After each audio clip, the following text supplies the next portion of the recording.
አሁን የመጻጉ ታሪክ ባይጻፍስ ነው ስለ መጻጉ ከሚነግረን ይልቅ ስለ ክርስቶስ ያላወቅነው ስለ እመቤታችን ድንግል ማርያም ሊገላግለን ይችላል ብለን የምናስበው ነገር ምን አለ ቢጽፍልን ኖሮ ትሉ ይሆናል።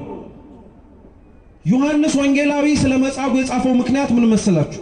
መጻጉ 38 ዓመት ከተኛበት ከዛ ከበሽታ አልጋው ላይ በእግዚአብሔር ቃል ድኖ በኋላ ላይ ደግሞ ክርስቶስ በአይሁድ እጅ ተይዞ በሊቀ ካህናቱ ፊት በቆመበት ጊዜ ላይ ደግሞ የፈወሱትን እጆች ረስቶ እንዴት ለሊቀ ካህኑ እንዲህ ብለህ ተመልስለታለህ ብሎ በጥፊ የመታው ሰው ነው። የመጻጉ ታሪክ የተጻፈው እንደ መጻጉ አይነት ጸባይ ያለን ሰዎች ስላለን እግዚአብሔርን አድነን ብለን በጮህንበት አንደበታችን ፈውሱን ስናገኝ ደግሞ በሙዚቃ ራሳችንን የምናሰክርና ምንረሳው ደቀ መዛሙርቱ እንኳን ስለሚደርስባት 5 ሐዘናት ገና ሳያውቁ ሳይረዱ እርሷ ስለሚሆነው ስለወደፊቱ ነገር በሙሉ አስቀድማ በምኗ ታውቀው ነበር። በልቧ የሚመጣባትን ሐዘን ካወቀች በልቧ ክርስቶስ ሲኖር አብሯት ያረገውን የተናገረውን የሰራውን ነገር በሙሉ እንጻፈው ልጻፈው ብላ ብትነሳ ማን የጻፈችውን መጽሐፍ ሊያነበው ይችላል? እንደመቤታችን ክርስቶስን የሚያውቀው የለም ተብሎ ሲነገር እኮ ተጽፎ ከሚገኝ ወረቀት ይልቅ ስራውን በምኗ ጽፋ ስለምትገኝ በልቡኗ ጽፋ ስለምትገኝ ስለዚህ ስለመቤታችን ብዙ ተጽፎ ላናገኝ እንችላለን። የሰው ልጅ የህይወቱ ቁም ነገር ልደት ግን ከሆነ ሕፃኑን ከእናቱ ጋር ተጠቅልሎ ካለበት ከዛ ግርግም ውስጥ ታገኙታላችሁ ተብሎ አልተጻፈም? ተጽፎ ልደቱ ላይ ታገኙታላችሁ። የሰው ልጅ የህይወቱ ቁም ነገር ሰርግ ከሆነ ሰርግ ቤት ታገኙታላችሁ። ወይን እኮ የላቸውም ብላ የጠየቀች ታገኙታላችሁ። መስቀል ላይ ታገኙታላችሁ። እነዚህ አሁን የጠቀስኩላችሁ ቦታዎች ቀላል ቦታዎች ይመስላችሁ? ዛሬ በነገራችን ጌታ እግዚአብሔር በህይወታችሁ እንዳለም እንደሌለም ለማወቅ በጣም በመትሞክሩት ልክ እንደሌለም ይመስላችሁ ለምን እንደሆነ ታውቃላችሁ? በጠየቃችሁትና ስራ ባላችሁት መንገድ ስለማይሰራ ነው። ይሄ ደግሞ የእግዚአብሔር የትላንትናም ጭምር እንደው መጽሐፍ ቅዱስን ብናነብ የለመደው ያለበት ነገር ነው። አርግ ባልነው ነገር ሲያደርግ አይተነው አናውቅም። እስራኤላውያን ከግብጽ ባርነት ሲወጡ መውጣታቸውን ያወቁት ቆመው የተመለከቱት የኤርትራ ባህር ጋር ሲደርሱ ግን ሞትን ያሉት አይደል? እነሱ የጠበቁት መሬት ይዘው ለመሄድ ነው። እግዚአብሔር ግን ያሻገራቸው ምን ከፍሎ ነው? በቃ ያልተጠበቀ ነገር እግዚአብሔር ማድረግ ልማዱ ነው። እናንተ ህይወት ጋር ሲመጣ ታዲያ ለምንድነው ታዲያ የምታጉረመርሙበት? ይጎብኝህ እንጂ አንተ በጠበቀው ግዴታ ካልሆነ ማለት እንዳይነገር ነው።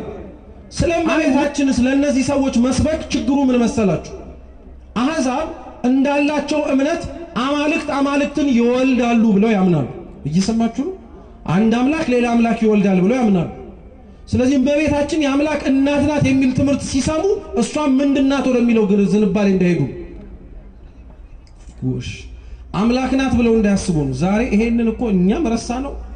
ጠላት ግን ያስታውሳል። አሁን እመቤታችንን እንደ አምላክ ነው የምታመልኳት ክርስቲያኖች ይባላል አይደል? ክስ ሲሰማ ሰምታችሁ ታውቁ? የአሕዛብ ጠባይ እነሱ በብዙ ጣዖት ስለሚያመልኩ እኛንም ጣዖቶቻቸው እንደሚዋለዱት ይዋለዳሉ ብለው ስለሚገምቱ ወንጌላውያን ብዙ ስለሷ መጽሐፍ እየፈለጉ ያልጻፉት አይሁድ ስላላቸው ቀና ስላልሆነ ስለ ክርስቶስ አመለካከት አሕዛብ ስላላቸው ስለ ብዙ ጣዖት አምልኮ ብዙ ስለሷ መናገር ቢፈልጉም አላስተማሩም፣ አልተናገሩም። የተናገሯቸው ነገሮች ግን እንዳልኳችሁ በጣም ቀላል አይደለም። ቤተልሔም ስትሄዱ ታገኟታላችሁ። ቀራንዮም አለች፣ ቃና ዘገሊላ አለች። እናንተ እኔ ኦርቶዶክሳውያን የምናምነውን ክርስቶስ ሌላው ደግሞ ምን ብሎ እንደሚያምነው ስሙ። ፕሮቴስታንቱ የሚያምነው ክርስቶስን አምላክ ነው ብሎ አይደለም፣ ከአምላክነቱ አሳንሶት ነው። አንድ ካቶሊኩ የሚያምነው ክርስቶስን አምላክ ነው ብሎ አይደለም፣ ከተዋህዶ በኋላ ፍልጠት አለበት፣ መለያየት አለበት። ይህን ስጋ አረገው ይህን መለኮት አረገው ብሎ ነው። እኛ እንኳን መጽሐፍቶቻችን እንደዛ ተብሎ ቢጻፉ ፍጹም ተዋህዶን ለማጠየቅ አልያም ለማስተማሪያም ጭምር ነው እንጂ እንደዛ ብለን እናምናለን ለማለት አይደለም።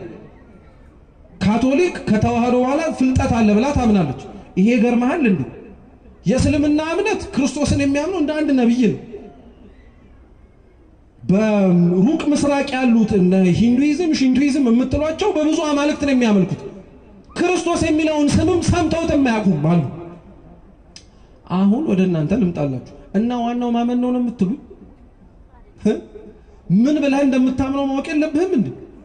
አለብህ። እምነትን ክርስቶስ ይፈልጋል ካንተ ማለት ማን ብለህ እንደምታምነው መስማት ማወቅ ይፈልጋል ማለት ነው።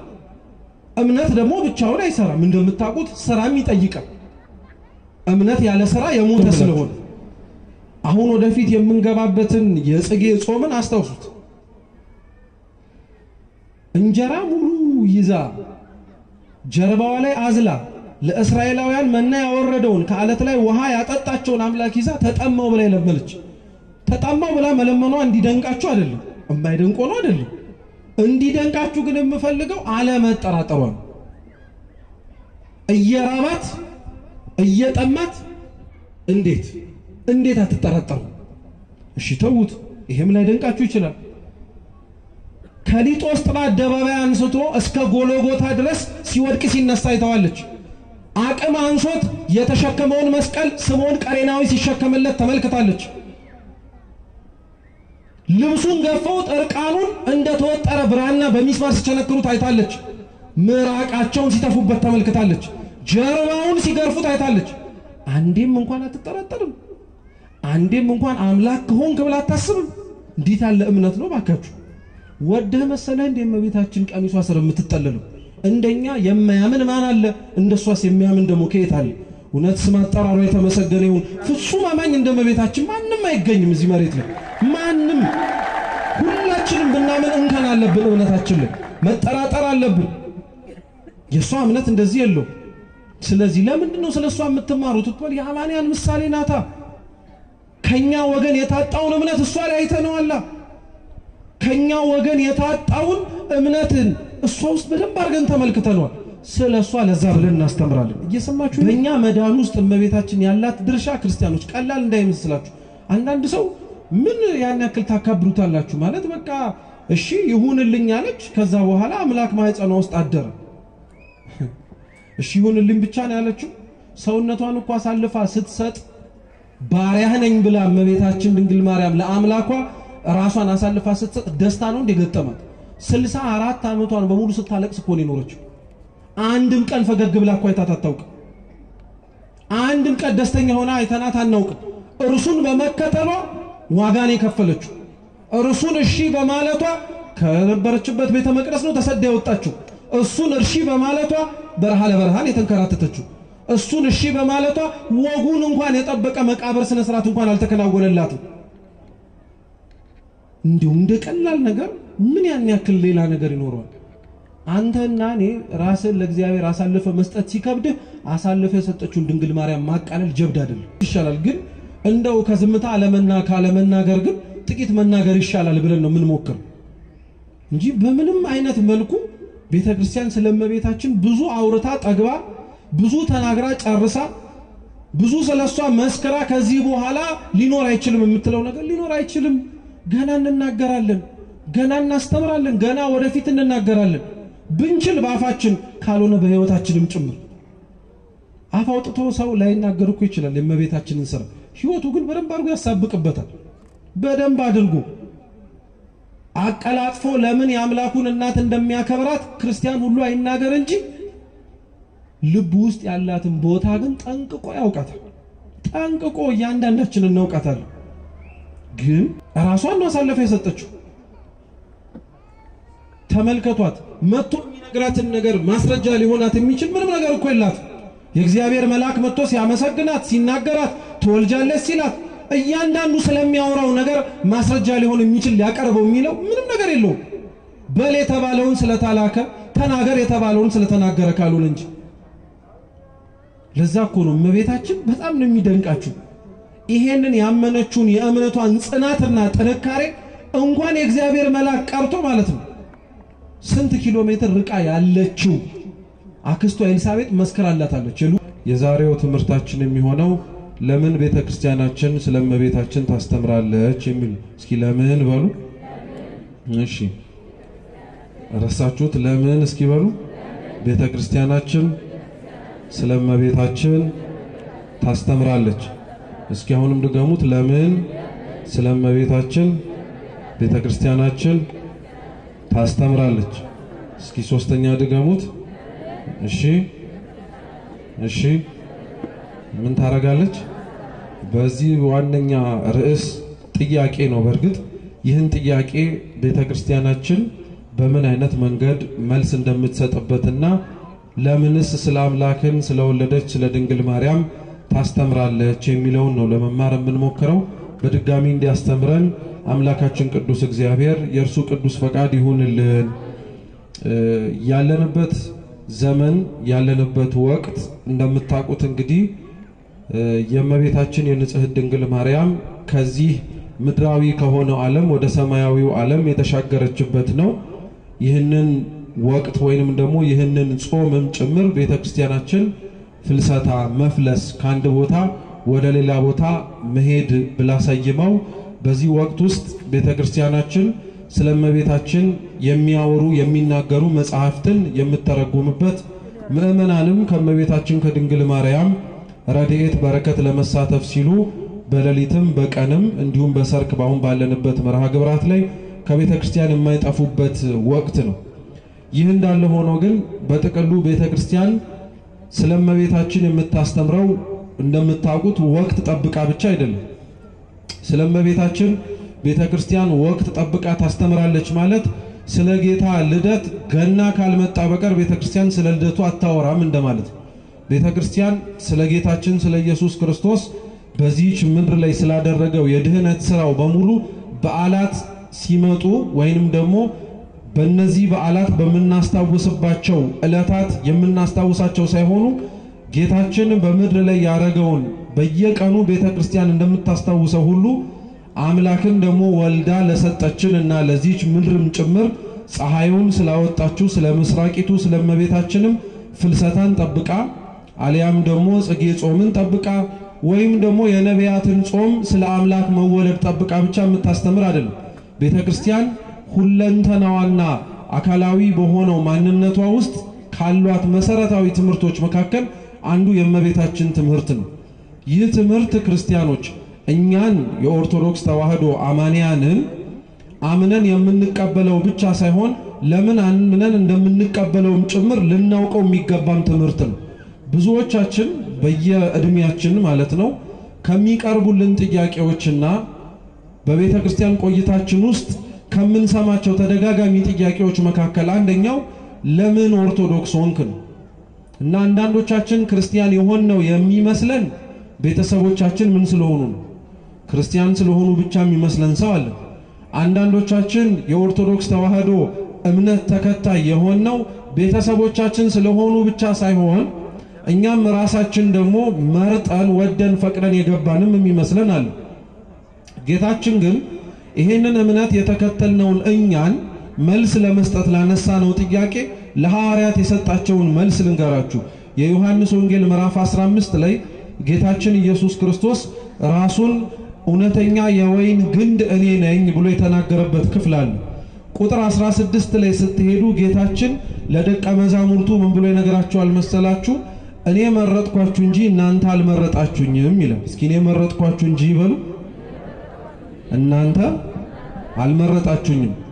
እድሉ ቢኖራችሁ ኖሮ አሁን በቅድስት ቤተክርስቲያን ቅጽር የተሰበሰብን ሰዎች በሙሉ አሁን ያለንበትንና የኖርንበት ያለውን ሕይወት ገና ሳንገባበት ቀድመን የምናውቀው ቢሆን ኖሮና እግዚአብሔርን ሳይከተሉ መኖር ደግሞ ሊያስገኘው የሚችለውን ምድራዊ ባለጠግነትንና የሥጋን ድሎትን ብንመለከት ኖሮ የመረጠንን እግዚአብሔር ላንመርጠው እንችላለን። ለምን ቤተክርስቲያን ውስጥ ተገኛችሁ? ለምን ክርስቲያን ሆናችሁ? ለምን ኦርቶዶክስ ሆናችሁ ተብለን ብንጠየቅ እግዚአብሔር አስቀድሞ እኛ መርጠነው ሳይሆን ማን ስለመረጠን ነው? እርሱ መረጠን። መልሰን ደግሞ የመረጠንን እግዚአብሔር ምን አረግነው? መረጥነው። ነፃ ፈቃድ አለና ስለመረጠን ኦርቶዶክስ እንድንሆን ስለጠራን በግዴታ ካልሆናችሁ የሚል አምላክ አይደለም። ጥሪውን እንደሰጠን ሁሉ ለጥሪው ደግሞ ተግባራዊ ምላሽ ሰጠን ወደዚች ቤተክርስቲያን የገባነው የመረጠንን እግዚአብሔር ስለመረጥነው።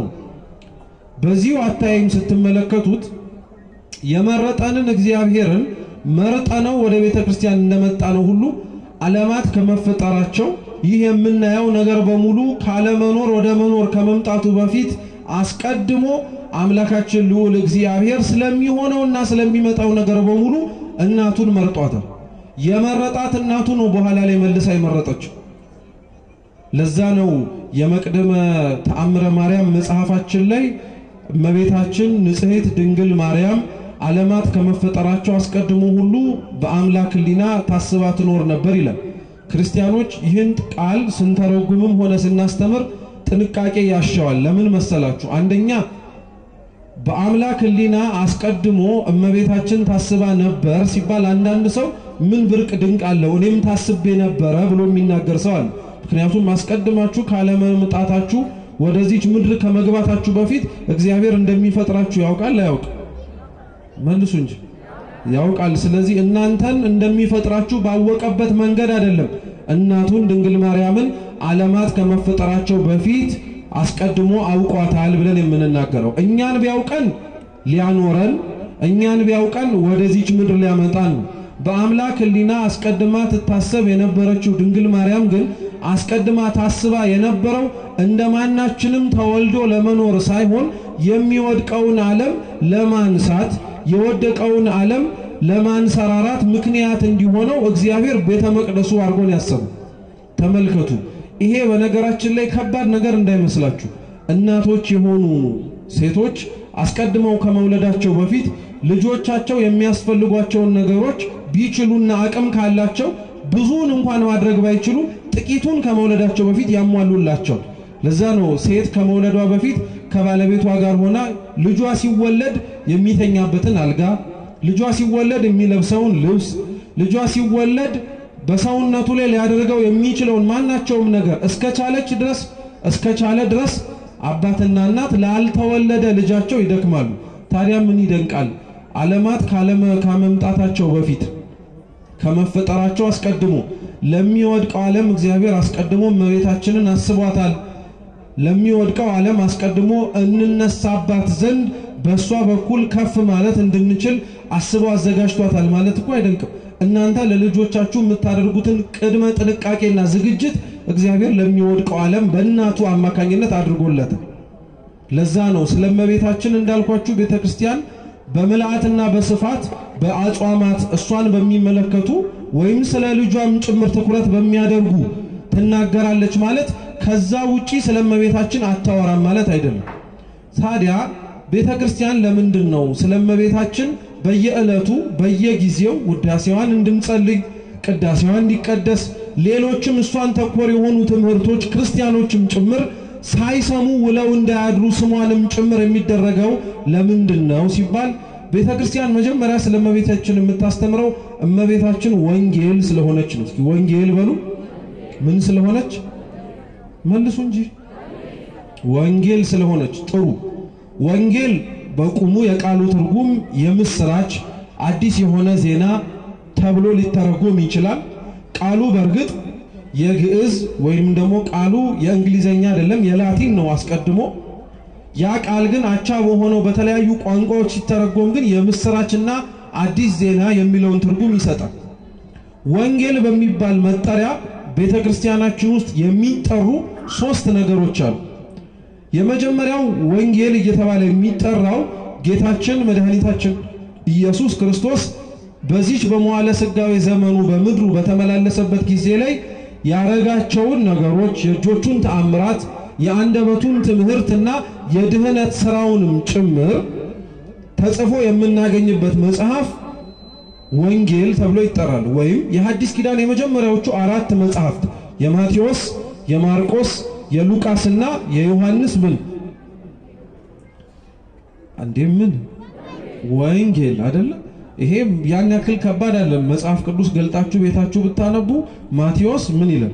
ወንጌል። ማርቆስ ምን ወንጌል። ሉቃስ ምን የዮሐንስም ምን። ስለዚህ ወንጌል ሲባል መጀመሪያ ጭንቅላታችሁ ላይ ሊመጣ የሚያስፈልገው እንደ አንድ ክርስቲያን የመጀመሪያዎቹ 4 መጽሐፍቶች ናቸው። እኚህ መጽሐፍት በነገራችን ላይ ክርስቲያኖች ወንጌላት ከሁሉም በላይ ክብር ያላቸው መጽሐፍት ናቸው። በብሉይ ኪዳንም በሐዲስ ኪዳንም ተጽፎ የምናገኘው ቃል የአንዱ የእግዚአብሔር እንደሆነ አምነን እንቀበላለን፣ አንጠራጠርም ጭምር። ወንጌልን ግን በተለየ መልኩ በተለይ ቅዱስ ዮሐንስ አፈወርቅ ለመጽሐፍ ቅዱስ በሙሉ ዘውድ ነው ብሎ ነው የሚጠራው። መድመቂያው ነው፣ መከበሪያው ነው። ለምን ቢባል እኒህ 4 መጽሐፍት በተለየ መልኩ ዋነኛ ትኩረታቸውና አብይ አጀንዳቸው አድርገው የሚናገሩትም የሚያስተምሩትም ስለ ጌታችን ስለ ኢየሱስ ክርስቶስ ነው። መጽሐፍቱ ክብር ያላቸው መጽሐፍቱ በቤተ ክርስቲያን ውስጥ ያላቸው ቦታ ትልቅ የሆነው ስለማን ስለሚናገሩ ነው? ስለ ክርስቶስ ስለሚናገሩ ነው።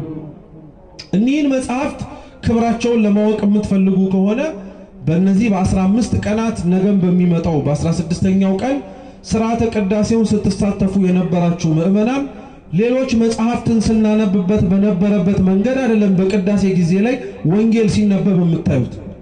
የወንጌል ንባብ ክብሩን የምታውቁት ወንጌል ገና ከቤተ መቅደስ የሚያነበው ካህን ይዞ አክብሮ ተሸክሞ ሲያወጣው ቤተ መቅደስ ውስጥ ያሉ ሊቃነ ጳጳሳት ሊሆኑ ይችላሉ፣ የደብረ አስተዳዳሪ፣ የመጽሐፍት መምህራን፣ ሌላው ውስጡ ያለው ሰው በሙሉ ስለ ወንጌል ክብር ብሎ እየተነበበ ያለው እያዳመጥነውም ጭምር የምንገኘው የእግዚአብሔር ቃል መሆኑን ክብሩን ለማጠየቅ ሲሉ እነሱም ይወርዳሉ።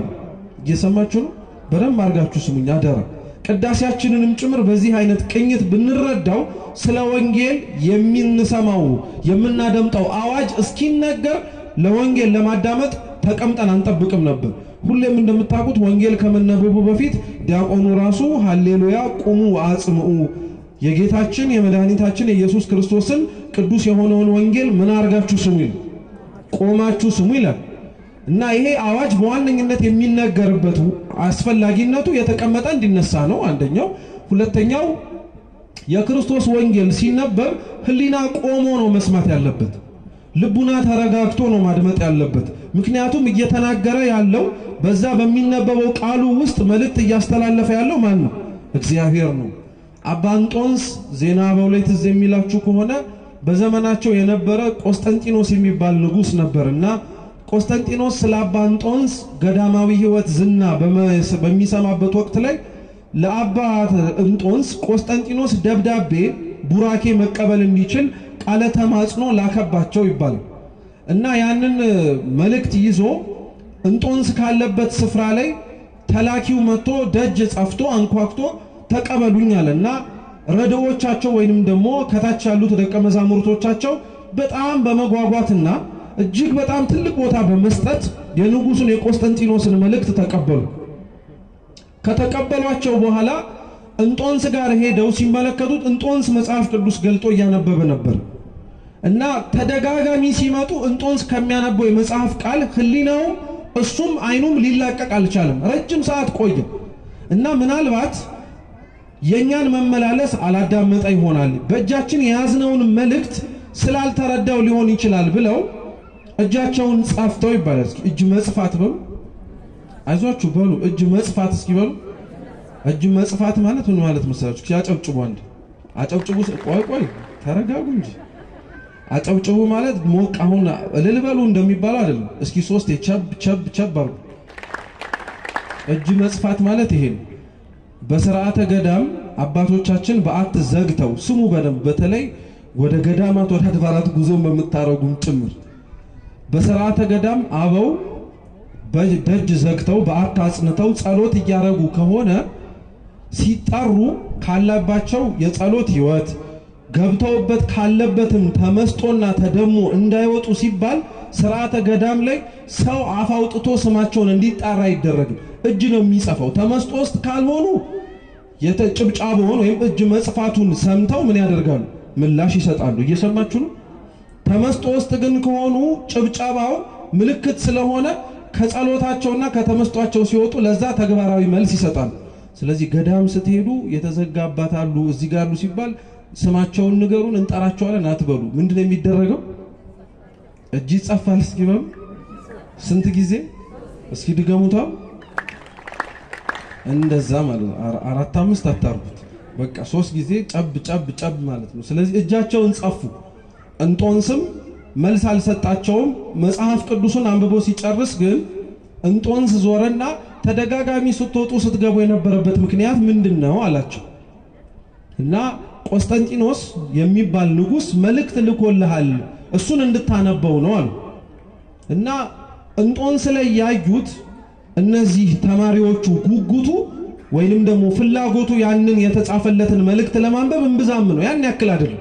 እና ምን ሆነህ ነው አባታችን ተልኮልህ ያለው የቆስጠንጢኖስ መልእክት እኮ የንጉስ መልእክት ነው አሉት እና አንጦንስም ብሎ መለሰላቸው ይባላል እናንተ ተሯሩጣችሁ አነበው ዘንድ የጋበዛችሁ መልእክት ምድራዊ ንጉስ ጽፎት የላከው ነው እስካሁን ድረስ ተቀምጬ ስሰማው ሳደምጠው ሳነበው የነበረው ግን ንጉሰ ሰማያት ወምድር የሆነ የክርስቶስ ወንጌል ነው አላቸው ይባላል እየሰማችሁ ነው አሁን እኔና እናንተ መጽሐፍ ቅዱስ ያነበብን እንኳን የንጉስ መልእክት ስልክ ቢጠራስ እንዴት ምንሆን እያችሁታ ቃለ እግዚአብሔር ክብሩን እንድናቀው እና ወንጌል ክብሩን ስታዩ ቤተ መቅደስ ውስጥ ያሉት በሙሉ ቀሳውስቱ ይወጣሉ ዲያቆናቱ ይወጣሉ ሁሉም ክብሩን ማዕረጉን ዝናውን ሁሉም ነገር ትቶት ከእግዚአብሔር ከኢየሱስ ክርስቶስ ቃል ዝቅ ብሎ ይገኛል ወንጌል እየተባለ መጀመሪያ የሚጠራው ይሄ ነው አራቱ ወንጌላት ክርስቶስ በምድር ላይ ያረጋውን ተጽፎ የምናገኝባቸው ሁለተኛው ወንጌል እየተባለ የሚጠራው ደግሞ ራሱ ጌታችን መድኃኒታችን ኢየሱስ ክርስቶስ ነው ምሳሌ ልስጣችሁ ቤተክርስቲያናችን ውስጥ ከቤተክርስቲያናችን ውጪ ይቅርታ ያሉ ወንድም እህቶቻችን በጣም በተደጋጋሚ ከሚያቀርቡብን ክሶች መንገድ መካከል አንደኛው ቤተክርስቲያን ወንጌልን አትሰብክም ሲባል ሰምታችሁ ታውቃላችሁ አታውቁም እንዴ ቤተክርስቲያን ወንጌልን አትሰብክም ሲባል የእናንተ መልስ ምንድነው ትሰብካለች ብላችሁ ወንጌል አትሰብክም ለሚለው ጥያቄ መልስ ትሰጣላችሁ ወንጌል እያለ ጠላት ቤተክርስቲያንን አትሰብክም ብሎ የሚከሳት መቼም አራቱን መጽሐፍ እንዳልሆነ ይገባቸዋል አይደል ወንጌል አትሰብክም ብሎ ማቴዎስ ማርቆስ ሉቃስ ዮሐንስ ወንጌል አይልም ወንጌል ብሎ ጠርቶ አትሰብከውም ብሎ የሚናገርባት ስለማን እስቲ ስለ ክርስቶስ በሉ አይዟችሁ ይበርዳል ግን መልሱልኝ ስለምንድነው ስለ ክርስቶስ ነው ስሙ ግን ከቤተክርስቲያን ውጪ ያሉ ወንድም እህቶቻችን ወንጌል አትሰብኩም ያሉን ክርስቶስን ስለሆነ ወንጌል ክርስቶስ ነው ብለን ግን አይደለም ወንጌልን ክርስቶስ ነው ክርስቶስም ወንጌል ነው እንድልል ያሰኘን ምን መሰላችሁ የቅዱስ ማቴዎስ ወንጌል ምዕራፍ 2 ላይ ስለ ጌታችን ስለ ኢየሱስ ክርስቶስ መወለድ በቤተልሔም ግርግም በእናቱ እቅፍ ተኝቶ መገኘቱን የእግዚአብሔር መልአክ በዙሪያው ለነበሩት ለእረኞቹ ብስራቱን ሲያበስርላቸው እንዲህ ያላቸው አብራችሁ በሉ እነሆ በሉ እንጂ እነሆ ዛሬ ታላቅ የምስራች ልነግራችሁ መጥቻለሁ ታላቅ ምን ልነግራችሁ መጥቻለሁ ወንጌል ማለት ምን ማለት ነው የምስራች ማለት አይደለም የምስራች ሊነግራችሁ የመጣው የእግዚአብሔር መልአክ የማንም መወለድ የክርስቶስን ወንጌል የክርስቶስን መወለድ ክርስቶስን ግን ክርስቶስ ተወልዶላችኋል ብሎ አልነገራቸው ምን ልነግራችሁ መጥቻለሁ ነው የምስራች ልነግራችሁ ነው ያሉ ያም የምስራች ምንድነው ብላችሁ ብትጠይቁ ያው መልአክ ይቀጥሏል እነሆ ዛሬ በዳዊት ከተማ መድህን እርሱ ክርስቶስ ተወልዶላችኋልና ብሎ ምስራቹ መደምደሚያው ክርስቶስ እንደሆነ ይናገራል ለዛ ነው ቤተክርስቲያን ወንጌል ብላ ስትጠራ አንድም ማንን ነው ማለት ነው ክርስቶስን ነው አሁን ልመልሳችሁ ቅድም በቅዳሴው ጊዜ ላይ ወንጌሉ ሲነበብ እነዛ ሁሉ ካህናት የወጡት ከቤተ መቅደሱም ዝቅ ብለው ሲነበብ የሰሙት የክርስቶስን ቃል ለምን ይመስላችኋል ተብላችሁ ብትጠየቁ የእግዚአብሔር ወልድን በቤተልሔም መወለድ ምክንያት አድርገው የሰማይ መላእክት አልወረዱም ወርደው ስለዚህ ልክ ነው ማለት ነው ወንጌል ነው ክርስቶስ ሶስተኛው እምብዛም ስትጠራ ማንሰማት ወንጌል በሚለው ቃል እሷም ናት ጭምር ተብሎ ሲሰበክ ማንሰማው ደግሞ ድንግል ማርያም ናት እመቤታችን ወንጌል ትባላለች ምን ትባላለች ወንጌል ስሙ በደንብ ክርስቲያኖች ወንጌል ቅድም ያልኳችሁ የመጀመሪያው አራቱ መጽሐፍት ማለት ነው ስለ ጌታችን ስለ ኢየሱስ ክርስቶስ በዚህች ምድር ላይ በነበረበት ጊዜ ላይ የነበረውን ቆይታ ተጽፎ የምናገኝበት ወንጌል ሁሉም ነገር ተጽፎ አታገኙበትም ይሄንን ደግሞ የሚናገሩት ራሱ ወንጌሉን የጻፉት ደቀ መዛሙርቶቹ ናቸው ላንብብላችሁ ቅዱስ ዮሐንስ ወንጌላዊ እንዲህ ብሎ ይናገራል የዮሐንስ ወንጌል ምዕራፍ 21 ቁጥር 25 ላይ ሁሉ በእያንዳንዱ ቢጻፍ ለተጻፉት መጽሐፍት ዓለም ራሱ ባልበቃቸውም ይመስለኛል አለ ሁሉ በእያንዳንዱ ቢጻፍ ለተጻፉት መጽሐፍት ራሱ ዓለም አይበቃቸውም አለ ቅዱስ ዮሐንስ የማይመስለው ነገር ከሆነ አልመሰለኝም ብሎ ለመናገር ምንም ወደ ኋላ የሚለው ነገር የለም ይሄንን የተናገረው ክርስቶስን ቢጻፍ ታሪኩ አያልቅም ብሎ የተናገረው በነገራችን ላይ ስለ ተአምራቱ ስለምን አልኳችሁ ስለ ተአምሩ በቤት ገብታችሁ ብታነቡት ክርስቶስ ያረጋውን ተአምር በሙሉ እንጻፈው ብንል ልንጽፈውና ጽፈንም ልንጨርሰው አንችልም እንጻፈው ብላችሁ ብትጀምሩ ራሱ ለተጻፉት መጽሐፍት ራሱ ዓለም ምን ያረጋቸው ማለት መሸከም አይችልም ማለት ስሙ ተአምራቱ ስለዚህ ሁሉም አልተጻፈም ማለት ነው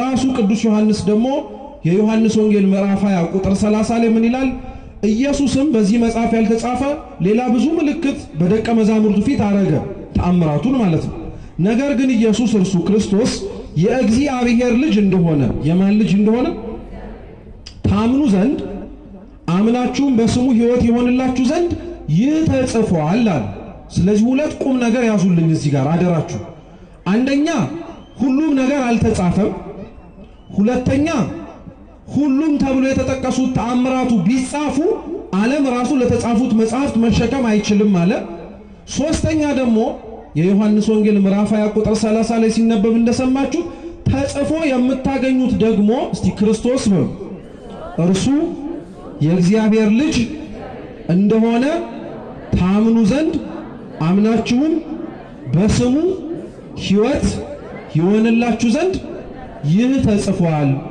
ምኑ ተጽፏል ይህ ተጽፏል ወንጌል ላይ ተጽፎ የምታገኙትን አንብቦ ሰው ክርስቶስን ለማመን በቂው ነው ይያለ ወንጌል ላይ ተጽፎ የምታገኘውን ስለ ጌታችን ስለ ኢየሱስ ክርስቶስ ታሪኩን ስራውን ትምህርቱን ቢያነብ አንድ ሰው እርሱ ክርስቶስ ኢየሱስ እንደሆነ ለማመን አምኖም ደግሞ በስሙ ሕይወት ይሆንለት ዘንድ ለማስቻል በቂው ነው አለ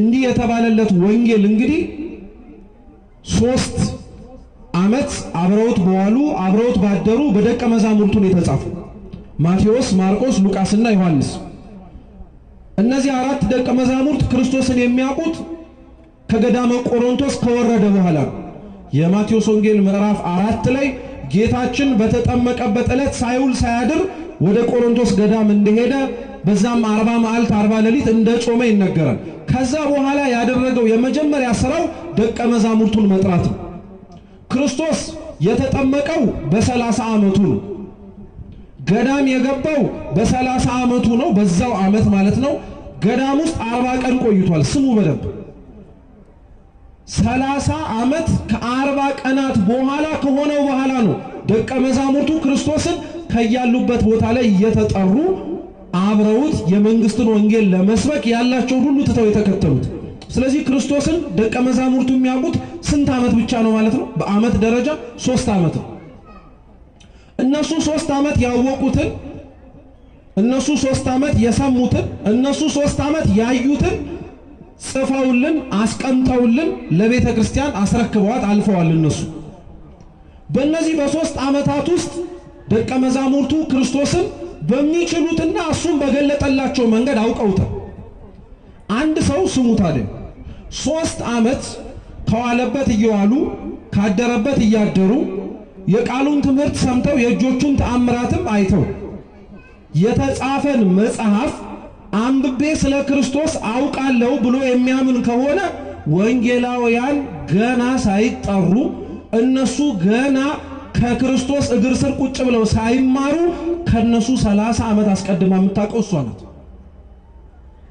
3 ዓመት የተጻፈውን መጽሐፍ ሰው አንብቤ ክርስቶስን ጠንቅቄ ላውቀው እችላለሁ ካለ 30 ዓመት አብራው የኖረችውን እመቤታችንን ታሪኳን ብትሰማ ከሱ ምትርቅ ይመስላል 30 ዓመት አብራው የኖረችውን ከነሱ በፊት አስቀድማ አብራ የነበረችውን ድንግል ማርያምን ብታውቃት እንዲያውም ይበልጥ ስለሱ ነው የምታውቀው ስለመቤታችን ይበልጥ ማወቅ ስለመቤታችን ይበልጥ መስማትና መማር ክርስቲያኖች እሷን ማወቅ እንዳይመስላችሁ ይበልጥ እሱን ነው የምታውቁት ይበልጥ ልጇን ነው የምንረዳው ለዛ ነው ሊቃውንት ወንጌል ብለው መቤታችንን ይጠሯታል ሊያውም የመቤታችን ወንጌልነት ደግሞ የሚደንቀው ምን መሰላችሁ ወንጌላውያን የተማሩትን ጻፉ የተባሉትን እንዲሁም ደግሞ መጻፍ አለበት ብለው ያመኑትን በሙሉ ጽፈውልን እመቤታችን በቤተ ክርስቲያናችን ትውፊት እስከምናቀው ድረስ ብዕር አንስታ ጽፋ የሰጠችን መጽሐፍ የለም ነገር ግን እመቤታችን እነሱ ከሚያውቁት በላይ እንደምታውቅ እነሱ ክርስቶስን ከቀረቡት በላይ እንደሚቀርቡት እነሱ ስለሱ ጽፈው ይበልጥ እንድናውቀው ካደረጉን በላይ እሷን ይበልጥ ብንጠጋት እንደምናውቀው የምታስደርገን በምን መሰላችሁ ታስታውሳላችሁ ጌታችን የኦሪቱን ሕግ ለማክበር ብሎ በተወለደ በ40ኛው ቀን ወደ ቤተ መቅደስ ገብቷል። በ8ኛው ቀን ሄዷል ስም ሊወጣለት ሲል ማለት ነው። እና ጌታችን ወደ ቤተ መቅደስ በገባበት ጊዜ ላይ ታስታውሱ እንደሆነ ስለመቤታችን ድንግልና ተጠራጥሮ ድንግል በድንግልና ጸንሳ ትወልዳለች የሚለውን ከሰባው ሊቃናት ውስጥ ሲተረጉም የነበረው አረጋዊ ስምዖን ድንግል በድንግልና ጸንሳ ልትወልድ አትችልም እያለ ድንግል የሚለውን ሴት በሚል አንቀጽ እየለወጠ ይቆይ ነበር። እና የእግዚአብሔር መልአክ ይሄንን በአይኖቹ እስከሚያይ ድረስ አረፍተ ስጋ እንደማይገታው ነግሮት ነበር። አረጋዊ ስምዖን የሚባለው ስለ እድሜውም ጭምር ነው በነገራችን። እና ክርስቶስ ወደዛ ቤተ መቅደስ በገባ ጊዜ ላይ ከመቤታችን ተቀብሎ በታቀፈው ጊዜ ላይ ጸለየው ጸሎት አለ ትዝ የሚላችሁ ከሆነ አይኖቼ ማዳኑን አይተዋልና እንግዲያውስ ባሪያህን ምን አርጉ አሰናብተው ብሎ ማለት ነው። ታስታውሳላችሁ? ይሄንን ጸሎት በእጁ ለታቀፈው በላይ በሰማያትም ጭምር ሳይጎል ላለው ለአምላክ ከተናገረ በኋላ ወደ እመቤታችን ዞሮ ደግሞ በነፍስሽ ምን ያልፋል ያለ እና ይሄንን ሲነግራት እመቤታችን የተሰማት ምንድነው?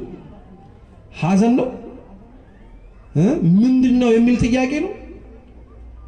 ቅዱስ ሉቃስ በሚገርም መልኩ እመቤታችንን አረጋዊ ስምዖን በነፍስሽ ሰይፍ ያልፋል ብሎ የሚመጣባትን መከራ በነገራት ጊዜ ላይ ይህንን ሁሉ በልቧ ተጠብቀው ነበር ብሎ ነበር የተጻፈላት።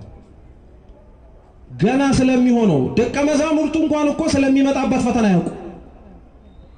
ደቀ መዛሙርቱ እንኳን ስለሚደርስባት 5 ሐዘናት ገና ሳያውቁ ሳይረዱ እርሷ ስለሚሆነው ስለወደፊቱ ነገር በሙሉ አስቀድማ በምኗ ታውቀው ነበር። በልቧ የሚመጣባትን ሐዘን ካወቀች በልቧ ክርስቶስ ሲኖር አብሯት ያረገውን የተናገረውን የሰራውን ነገር በሙሉ እንጻፈው ልጻፈው ብላ ብትነሳ ማን የጻፈችውን መጽሐፍ ሊያነበው ይችላል? 3 ዓመት ያወቁት ደቀ መዛሙርቱ ተአምራቱን መጽሐፍ አንችልም ብዙ ነው አሉ። ስለሱ የጻፍልላችሁ ክርስቶስ አምላክ እንደሆነ ታምኑ ዘንድ ነው አሉ። እነሱ የጻፉትን አንብቦ ሰው ካመነ እነሱ የሚጽፉትን መጽሐፍ ስለ ክርስቶስ ተናግሮ ሊያልቅ አይችልም ካለ ከነሱ የተረፈውን ከነሱም ጭምር የሌለውን ማን ጋር ነው ሄዶ የሚያገኝ? እመቤታችን ጋር ነው። ወንጌል ናታ። ሊያው ተጽፎ ያለ ቅጠል ላይ የሚገኝ ወረቀት አይደለም እኮ ተገልጦ የሚነበብ ሕይወት ያላት ተገልጦ የሚታይ ሕይወት ያላት እግዚአብሔርን ክርስቲያኖች ልብ አርጋችሁ ስሙ። ሕይወታችሁ ውስጥ እንዲኖር የምትፈልጉት ከሆነ በመትይዙት የጸሎት መጽሐፋችሁ ብቻ ሳይሆን ይዛችሁት መሄድ ያለባችሁ ሊጠፋና ቀለማት ሊሸረሽሩት በማይችለው በልቡናችሁ ሰሌዳችሁም ጭምር ነው። የዛን ጊዜ ላይ ነው እግዚአብሔርን ክርስቲያን ያውቀዋል የሚባለው። እንደመቤታችን ክርስቶስን የሚያውቀው የለም ተብሎ ሲነገር እኮ ተጽፎ ከሚገኝ ወረቀት ይልቅ ስራውን በመኗ ጽፋ ስለምትገኝ በልቡናዋ ጽፋ ስለምትገኝ። ስለዚህ ስሙ ለምን ስለመቤታችን ቤተክርስቲያን ታስተምራለች ብላችሁ ብትጠየቁ የምትመልሱት እመቤታችን ምን ስለሆነች ነው የምትሉት? መልሱ እንጂ ወንጌል ስለሆነች ነው። ጥሩ አንደኛው ምክንያት ይሄ። ሁለተኛው ለምንድነው ስለመቤታችን የምታስተምሩት ቤተክርስቲያንም የምታስተምረው ተብለን ብንጠየቅ ወንጌላውያን ስለጻፉና ስላስተማሩ ነው። እስኪ ወንጌላውያን በሉ ስለጻፉና ስላስተማሩ። እንግዲህ ወንጌል እየተባለ ቀድም ሲጠራ የሰማችሁት መጽሐፍ ስለ ጌታችን ስለ ኢየሱስ ክርስቶስ የምድር ቆይታው ተጽፎ የምናገኘው መጽሐፍ ነው። ወንጌላውያን ወንጌሉን ስለ ክርስቶስ ይጻፉት እንጂ የጻፉበት ዓላማ ግን ይለያያል። ለምሳሌ ማቴዎስ የክርስቶስን የዘር ሐረግ በመናገር፣ ማርቆስ ስለ ዮሐንስ መጥምቅ በመስበክ፣ ሉቃስ ስለ ዮሐንስ መጥምቅ ቤተሰቦች ስለ ዘካርያስና ስለ ኤልሳቤጥ በመናገር፣ ወንድማቸው ዮሐንስ ደግሞ ስለ ቀዳማዊ ቃል ክርስቶስ ሰው ከመሆኑ በፊት አምላክ ስለመሆኑ የጻፈው። እያንዳንዱ ስለ አንድ ርዕሰ ጉዳይ ይጻፉ እንጂ የጻፉበት ዓላማ ግን ይለያያል። ማቴዎስ ወንጌሉን የጻፈው ለሕዝብ ነው፣ ለሚያምኑት ለአይሁድ ነው። ይህ በምን ይታወቃል ቢባል መጀመሪያ ላይ ዘር ሲቆጥር ታገኙታላችሁ አይደል? የዳዊት ልጅ የአብርሃም ልጅ የጌታችን የመድኃኒታችን ኢየሱስ ክርስቶስ የትውልድ ሐረግ ይልና ክርስቶስን የዘር ሐረጉን ይዘረዝራል። ይሄን ምክንያት አድርጎ የጻፈበት ዋነኛው ነገር ቢኖር ማቴዎስ ወንጌሉን ይጽፈው የነበረበት ምክንያት አንዱም የጻፈበትም ዓላማ ለአይሁድ ስለሆነ አይሁድ ክርስቶስን መቀበል እንዲችሉ እንዲሁ እንደ እንግዳ ደራሽ እንደ ውሃ ፈሳሽ የመጣ ሳይሆን ከአባቶቻቸው ሲወርድ ሲዋረድ የመጣውን ቃል አክብሮ በአባቶቻቸው ጎን ውስጥ የነበረው አምላክ እሱ እንደሆነ ያውቁት ዘንድ ዘር ሐረግ እየዘረዘረን የጻፈው ለአይሁድ ዘር ስለደስ ስለሚላቸው ምናልባት ፈጣሪ ወቅልን እኛም ዘር ደስ የሚለን አይሁዳዊ ጠባይ ተጋብቶብን ይሆን? በጣም እኮ ነው መጠናት ያለበት። በነገራችን አይሁድ እንደ ዘራቸው የሚያከብሩትና የሚያከብሩት ነገር የለም። እኛም ኢትዮጵያውያን አንጠፋ ክርር አድርገን የምንይዘው ይዘነው የምንሻገርበት የእግዚአብሔር መንግስት መግቢያ ይመስል እና ማቴዎስ ይሄን ምክንያት አድርጎ ስለ ክርስቶስ ጻፈ። ማርቆስ ለአሕዛብ ነው የጻፈው። ስለዚህ ስለ ዮሐንስ መጥምቅ ስብከት ገናንነት ስልጣን እየተናገረ ነው የጻፈው። እያንዳንዱ በጻፋቸው ምንባባት ውስጥና እያንዳንዱ በጻፋቸው የወንጌል ክፍላት ውስጥ የሚገርማችሁ ዋነኛው ጉዳያቸው ክርስቶስ ይሁን እንጂ ስለ ክርስቶስ ብቻ ግን አላወሩ። ለምሳሌ ወንጌልን ለሚያነብሰው ከዳር እስከ ዳር ጌታችን ኢየሱስ ክርስቶስ የወንጌል ዋነኛ አስኳል ሆኖ የሚሰበከው እርሱ ቢሆንም መሃል ላይ ግን ሌሎች ታሪኮችም ጭምራሉ። ለምሳሌ የዮሐንስ ወንጌል ምዕራፍ 5 ላይ የመጻጉዕ ታሪክ አለ። አሁን የመጻጉዕ ታሪክ ባይጻፍስ ኖር ስለ መጻጉዕ ከሚነግረን ይልቅ ስለ ክርስቶስ ያላወቅነውን ስለ እመቤታችን ድንግል ማርያም ሊገላግለን ይችላል ብለን የምናስበውን ነገር ምን አለ ቢጽፍልን ኖሮ ትሉ ይሆናል። ዮሐንስ ወንጌላዊ ስለ መጻጉዕ የጻፈው ምክንያት ምን መሰላችሁ? መጻጉዕ 38 ዓመት ከተኛበት ከዛ ከበሽታ አልጋው ላይ በእግዚአብሔር ቃል ድኖ በኋላ ላይ ደግሞ ክርስቶስ በአይሁድ እጅ ተይዞ በሊቀ ካህናቱ ፊት በቆመበት ጊዜ ላይ ደግሞ የፈወሱትን እጆች ረስቶ እንዴት ለሊቀ ካህኑ እንዲህ ብለህ ተመልስለታለህ ብሎ በጥፊ የመታው ሰው ነው። የመጻጉዕ ታሪክ የተጻፈው እንደ መጻጉዕ አይነት ጸባይ ያለን ሰዎች ስላለን እግዚአብሔርን አድነን ብለን በጮህንበት አንደበታችን ፈውሱን ስናገኝ ደግሞ በሙዚቃ ራሳችንን የምናሰክርና ምንረሳው። ስለ መጻጉዕ ብቻ ተጽፎ አልተገኘም። ስለ ሐዋርያት መመረጥም ተጽፏል። ስለ ሐዋርያት መመረጥ ለምን ይጽፉልናል? አብይ ጉዳያችን ክርስቶስ ከሆነ ለምን ስለ ክርስቶስ ብቻ አይሰብከንም? ወንጌል ስሙ በደንብ ስለ ሐዋርያት የተጻፈውን በምክንያት ነው። አንደኛ እነዚህ ባላደራዎች ናቸው። ክርስቶስ ላስተማረው ለቃል ትምህርት ወጥተው የሚሰብኩ የሚያስተጋቡት እነዚህ ናቸው። ወንጌላውያኑ በስም የተጻፉት እነገሌ ተብለው 12ቱም የተዘረዘሩት ለምን መሰላችሁ? የወንጌላውያን ስም ባይጻፍ ኖሮ ሌሎችም እኛም ወንጌላውያን ነን ብለው ተጨምረው ያጭበረብሩ ነበር። ለዛ መልስ እንዲሆን ነው የወንጌላውያኑ ስም የተጻፈው። ግን ቁም ነገሩ ምንድነው? ስለ ወንጌላውያን መመረጥ ወንጌላችን ጽፎ የምናገኘው የወንጌላውያን ጥሪ የተለያየ ስለሆነ መጀመሪያ ከተጠሩት ከእንድሪያስ ከጴጥሮስ በኋላም ከዮሐንስና ከወንድሙ ከያዕቆብ እስከነ ማቴዎስ እስከነ ናትናኤል ሁሉንም ተመልከቷቸው። ሁሉም የተለያየ ጥሪ ነው ያላቸው። አንዳንዶቹን አሳ አጥማጅ እንደመሆናቸው መረባቸውን ታንኳቸውን አስጥሎ ነው የጠራቸው። አንዳንዶቹን አዋቂዎች ስለሆኑ ዕውቀታቸውን ትተው እንዲመጡ ባዶ ሆነው እንዲጠጉት ነው ያደረገው። ምን ለማለት ፈልጎ ነው? ድምጹን መስማትን እምቢ አትበል እንጂ እግዚአብሔር በአንድም ይሁን በሌላ መንገድ እንደሚጠራህ እንድታውቀው። ቤተክርስቲያን ለአሳ አጥማጅ ብቻ ለቅዱሳን ብቻ ለንጹሃን ብቻ ብትሆን ኖሮ እኛ እዚህ የተሰበሰብነው ሰዎች የትኛው ጽድቅ የሚያስቀምጠን ሆኖ ነው? የሐዋርያት መመረጥ ቁም ነገሩ እኛም ከተለያየ ቦታ እግዚአብሔር እንደሚሰበስበን ማስተማሪያ እንዲሆን። እየሰማችሁ ነው? ሌላም ታሪክ ተጽፏል። የዮሐንስ ወንጌል ምዕራፍ 11 ላይ ደግሞ ተጽፎ የምታገኙት የአልዓዛርና የቤተሰቡ ታሪክ ነው። አልዓዛር ከሙት ያስነሳው ማለት ነው። ማርታ ማርያም እህቶቹ ማለት ነው። ለምን ስለነሱ ከሚጽፍልን እንደ እናቱ እንደ አባቱ ሆና መሬት ላይ ማንም ሳይኖረው እስከ መጨረሻው አብራ የተከተለችውን ስለሱ ስለናቱ ቢያወራልን ኖሮ ዮሐንስ ምን ችግር ነበረበት? ስለ አልዓዛር ስለ ማርታ ስለ ማርያም የተጻፈው እግዚአብሔር ማረፊያ የሆነው ዘንድ ያዘጋጀው ይህም ቤተ መቅደስ ብቻ ሳይሆን ቤታችሁን ቤተሰባችሁን ጭምር ነው። እዚህ ያገኛችሁትን እግዚአብሔር ክርስቲያኖች ቤታችሁ ውስጥ ፈልጋችሁታል? እዚህ የጠራችሁትን እግዚአብሔር ቤተሰቦቻችሁ መካከል አግኝታችሁታል? እዚህ ቃሉን የሰማችሁትን እግዚአብሔር ቤታችሁ እንዲገባ ጠርታችሁታል? የአልዓዛር የማርታ የማርያም ታሪክ እሱ ነው ቁም ነገሩ። ስለዚህ ወንጌል ላይ ስለ ክርስቶስ ብቻ ተጽፎ አይደለም የምናገኘው።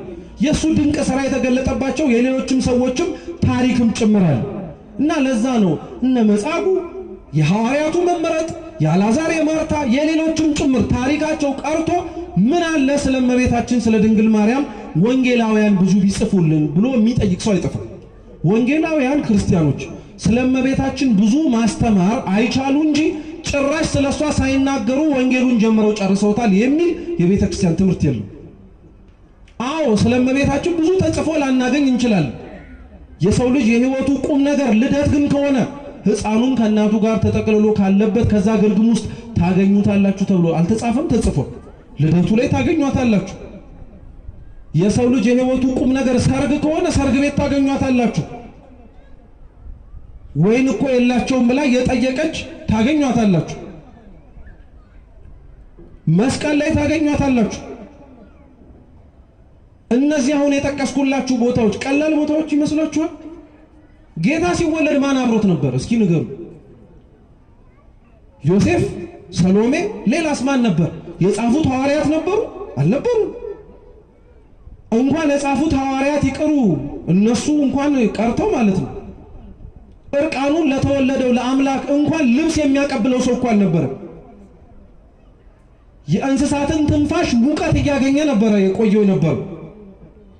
የእንስሳትን ትንፋሽ ሙቀት ሆኖት ሲመላለስ በገዛ ሕፃናት ሆኖ የእናቱን ጡት እየጠባ ራበኝ ብሎ ሲጮህ የአይን ምስክር የሆነችው እሷ ናት።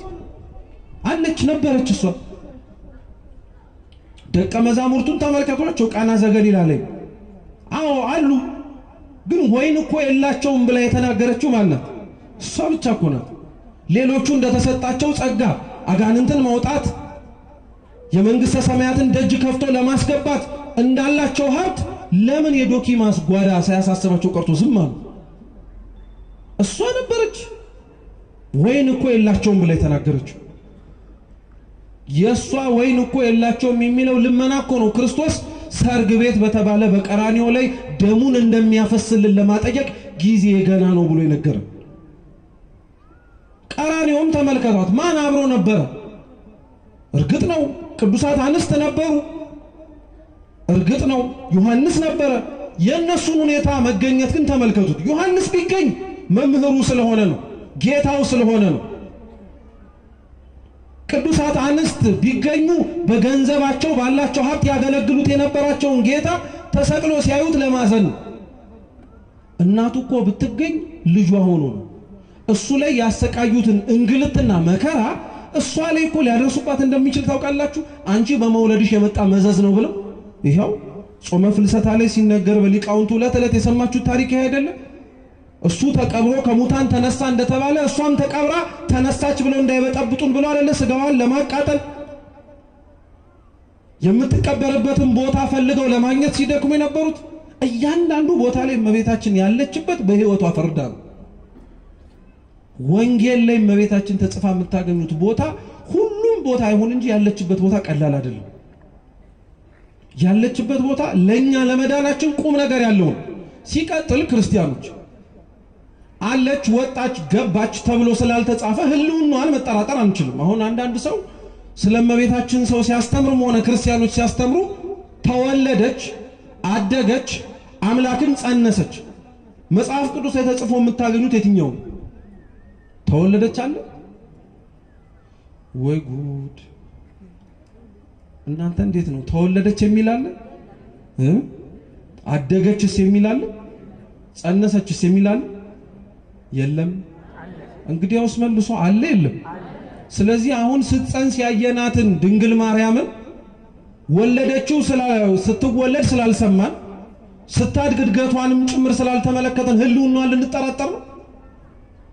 እማይሆን ጥያቄ እኮ ነው። እንደው ስለምንደናገጥ ነው እንጂ እማይሆን ጥያቄ እኮ ነው። መኖሯን እያመንክ ስለ እድገቷ ጥያቄ ትጠይቃለህ?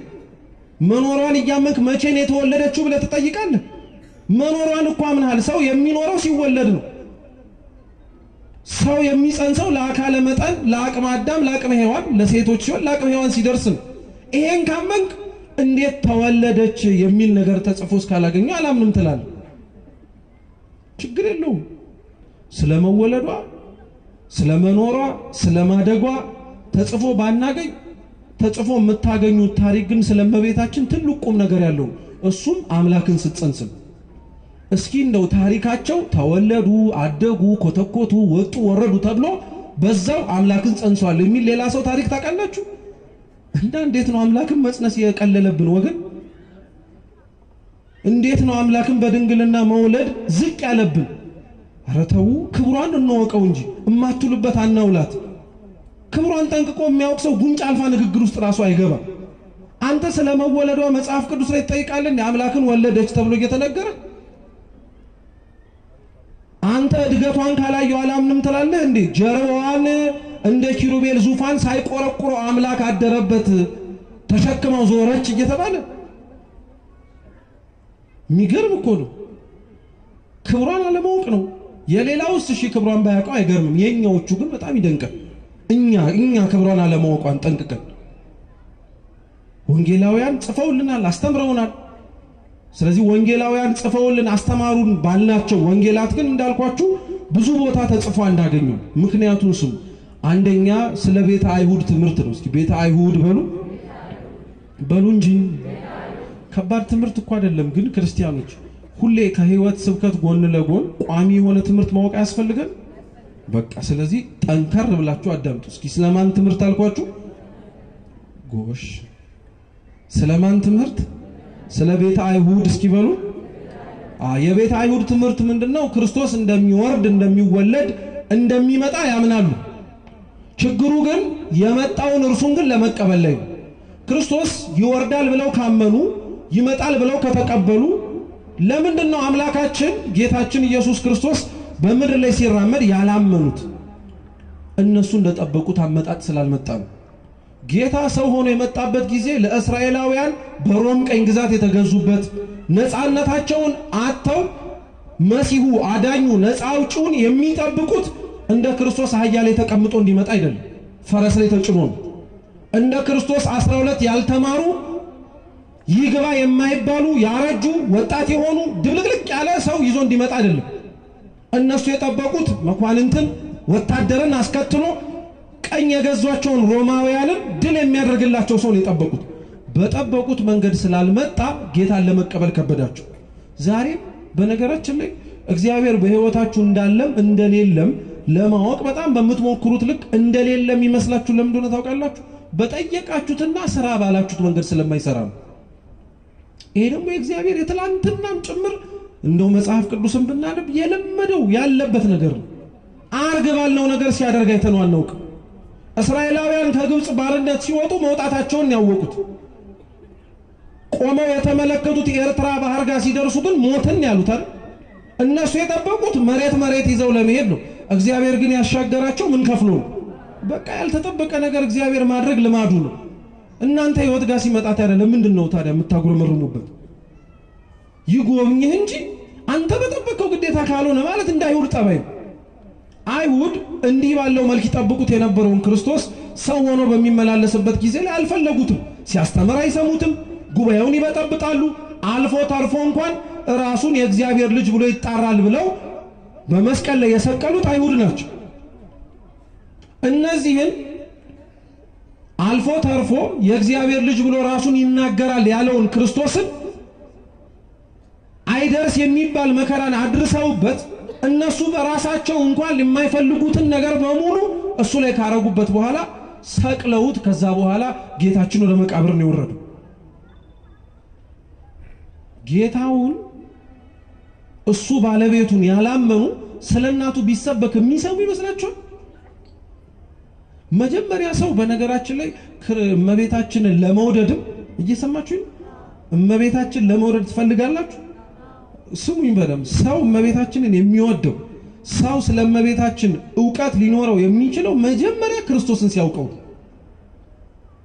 እሱን ስለናቁት እሷን ያከብራታል ብሎ መጠበቅ በጣም የሚገርም ነገር ነው እሱን ካዋረዱት እሷን ያከብራታል ብሎ መጠበቅ በጣም ከባድ ነገር አይሁድ ክርስቶስን ይጠሉት ስለነበረ አይሁድ ክርስቶስን ይጸየፉት ስለነበረ ወንጌላውያን የወንጌል ጽሕፈት ዋና ዓላማቸው ክርስቶስ አምላክ እንደሆነ እንዲያምኑ ስለሆነ በዚህ ምክንያት ወንጌላትን ሲጽፉ ስለሷ ብዙ ቦታ ለማንሳት አይፈልጉ ምክንያቱም መጀመሪያ ማንን ማመን ይቀድም ክርስቶስን እሱን ካመኑ በኋላ ስለሷ ሲነገራቸው ማንንም ቅር አይለው አንደኛው ምክንያት ይሄ ሁለተኛው የአሕዛብ ትምህርት ነው አሕዛብ ደግሞ ምን አይነት ጣባ ያላቸው መሰላችሁ አሕዛብ በጥቅሉ በአንድ ሳይሆን በብዙ አማልክት ነው የሚያመልኩት ለብዙ አማልክት ይሰግዳሉ ለሰማዩም ለምድሩም ለውሃውም ለሁሉም ራሱን የቻለ አምላክ አለ ብለው ነው የሚቀበሉት ለዛ ነው ክርስቶስ ራሱ አይታችሁ ከሆነ ግብፃውያን እስራኤላውያን ከግብፅ ባርነት ልክ እንደወጡ የሲና ተራራ ላይ የሰጣቸው የመጀመሪያው ህግ ምንድነው? ከኔ ከአምላከ ከእግዚአብሔር በቀር አረመልሱ ባካችሁ። ለምን ይመስላችሁ? ግብፅ ውስጥ ብዙ ጣዖት አይተዋል። ግብፅ ውስጥ ብዙ የሚሰገድላቸው ሰዎች ተመልክተዋል። ስለዚህ እንደነዚህ አይነት ጠባይ ውስጣቸው እንዳያደር ከአንዱ ከእግዚአብሔር ውጪ ሌላ አምላክ የለም አላቸው። እንዲያውም የኦሪቱ ምንባብ ሲቀጥል በሰማይም ካለው በምድርም ካለው በባህር ጥልቁም ካለው ከአሳውም ከምኑም አይነት ነገር ምልክት አድርገህ እንዳትሰግድለት ብሎ ተናገረ። የአሕዛብ ልማዳቸው ጣዖት አምልኮ ስለሆነ ስሙ አሁን አሕዛብ ብዙ አማልክት አላቸው። አንድ አምላክ ሳይሆን በብዙ አማልክት እምነት ውስጥ የሚራመዱት ማለት ለአሕዛብ እንኳን ስለ ክርስቶስ ይቅርና ስሙ ስለ እመቤታችን ማስተማር ችግሩ ምን መሰላችሁ? አሕዛብ ክርስቶስን አምላክ ነው ብላችሁ ብትሰብኳቸው ችግር የለባቸውም፣ ይቀበሉታል። ምክንያቱም ብዙ አማልክት ስለሚያመልኩ ከማናውቀው አማልክት መካከል እሱም አንዱ ሊሆን ይችላል ብለው ስለሚገምቱ። ይሄን በምን አወቅ ካላችሁ የሐዋርያት ሥራ ምዕራፍ 17 ላይ ቅዱስ ጳውሎስ ለአገልግሎት ያልፍባት በነበረችው ከተማ ላይ ግሪካውያን መሰዊያ ሰርተው የማይታወቅ አምላክ ብለው ይሰግዱ ነበር። ብዙ ጣዖት እኮ ያመልካሉ። ጨንቋቸው መመለክ ያለበት ኖሮ እኛ የረሳነው አለ ብለው አስበው የማይታወቅ አምላክ ብለው ጽፎ ይሰግዱ ነበር። ጳውሎስ ጠቢብ ስለሆነ ተጠጋና ጠየቃቸው። ይሄ የምትሰግዱለት በመሰዊያው ላይ የማይታወቅ አምላክ ብላችሁ የጻፋችሁት ማንን ነው አለ። አያውቁትም፣ አናውቀውም፣ የማይታወቅ አምላክ ነው አለ። እናንተ ማታውቁት እኔ የማውቀው አምላክ እሱ ነው አለ። ስለ ክርስቶስም አስተማራቸው። እየሰማችሁ ነው? ስለዚህ ስለ ክርስቶስ ለአሕዛብ ብዙ ጣዖት እያመለኩ መስበክ እሱንም ከሌሎች ጣዖታችሁ ጋር ጨምሩትና አምልኩት እንደማለት ነው። ይሄ ደግሞ እኮ ብሎ ቢያቆም አንድ ነገር ነው። ስለእመቤታችን ስለነዚህ ሰዎች መስበክ ችግሩ ምን መሰላችሁ?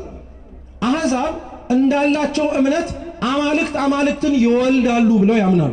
እየሰማችሁ ነው? አንድ አምላክ ሌላ አምላክ ይወልዳል ብለው ያምናሉ። ስለዚህ እመቤታችን የአምላክ እናት ናት የሚል ትምህርት ሲሰሙ እሷም ምንድናት ወደሚለው ዝንባሌ እንዳይሄዱ ጎሽ አምላክ ናት ብለው እንዳያስቡ ነው። ዛሬ ይሄንን እኮ እኛም ረሳ ነው፣ ጠላት ግን ያስታውሰዋል። አሁን እመቤታችንን እንደ አምላክ ነው የምታመልኳት ክርስቲያኖች ይባላል አይደል? ክስ ሲሰማ ሰምታችሁ ታው የአሕዛብ ጠባይ እነሱ በብዙ ጣዖት ስለሚያመልኩ እኛንም ጣዖቶቻቸው እንደሚዋለዱት ይዋለዳሉ ብለው ስለሚገምቱ ወንጌላውያን ብዙ ስለሷ መጻፍ እየፈለጉ ያልጻፉት አይሁድ ስላላቸው ቀና ስላልሆነ ስለ ክርስቶስ አመለካከት፣ አሕዛብ ስላላቸው ስለ ብዙ ጣዖት አምልኮ ብዙ ስለሷ መናገር ቢፈልጉም አላስተማሩም፣ አልተናገሩም። የተናገሯቸው ነገሮች ግን እንዳልኳችሁ በጣም ቀላል አይደለም። ቤተልሔም ስትሄዱ ታገኟታላችሁ። ቀራንዮም አለች፣ ቃና ዘገሊላ አለች። ክርስቶስ ከሙታን መካከል ተነስቶ ሰላም ለእናንተ ይሁን ብሎ በተናገረበት በዛ አዳራሽ ውስጥ እመቤታችን አለች። ስለዚህ ያለችበት ቦታ በሙሉ ትልቅ ነገር ስለሆነ ወንጌላውያን ስለጻፉ ስላስተማሩን ስለ እመቤታችን ቅድስት ድንግል ማርያም እንማራለን። እስካሁን ስንት ምክንያት ነገርኳችሁ? 2። ሶስተኛው ለምን ቤተክርስቲያን ስለ ጌታን ስለወለደችው ስለ እመቤታችን ድንግል ማርያም ታስተምራለች ትናገራለች ተብላችሁ ብትጠየቁ መልሱ ደግሞ ሶስተኛው እመቤታችን የአማንያን ምሳሌ ስለሆነች ነው። እስኪ እመቤታችን በሉ እንጂ የምን ምሳሌ ስለሆነች? አማንያን ሲበዛ ነው። አማንያን ዋነኛው ቃሉ እምነት ነው።